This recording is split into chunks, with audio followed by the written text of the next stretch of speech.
প্রধান উপদেষ্টা professor doctor Mohammad Yunus বলেছেন, পবিত্র আশুরা জুলুম ও অবিচারের বিপরীতে সত্য ও ন্যায় প্রতিষ্ঠায় মানবজাতিকে শক্তি ও সাহস যোগাবে।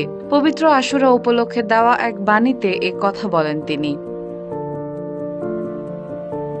প্রফেসর মোহাম্মদ ইউনূস বলেন, পবিত্র আশুরার শোকাবহ এই দিনে আমি সর্বশ্রেষ্ঠ নবী ও রাসূল হযরত মুহাম্মদ সাল্লাল্লাহু আলাইহি ওয়াসাল্লামের প্রাণপ্রিয় দৌহিত্র হযরত ইমাম হোসেন রাদিয়াল্লাহু আনহু এবং কারবালার প্রান্তরে মর্মান্তিকভাবে শাহাদাত বরণকারী সকলের প্রতি গভীর শ্রদ্ধা নিবেদন করছি।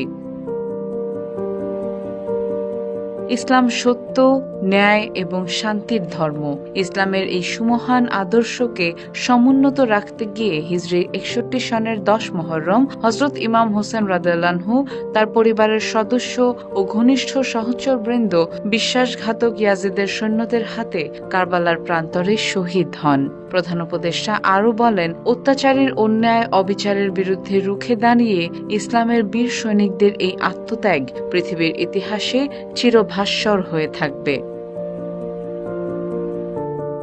এই মহিমান্বিত দিনটির তাৎপর্য ধারণ করে মহান আল্লাহর নৈকট্য লাভে সবার প্রতি বেশি বেশি নেক আমল করার আহ্বান জানান তিনি। প্রধান উপদেষ্টা সমাজে সাম্য, ন্যায় ও শান্তি প্রতিষ্ঠার পাশাপাশি পবিত্র আশুরার এই দিনে মুসলিম উম্মার ঐক্য, সংহতি ও অব্যাহত অগ্রগতি কামনা করেন।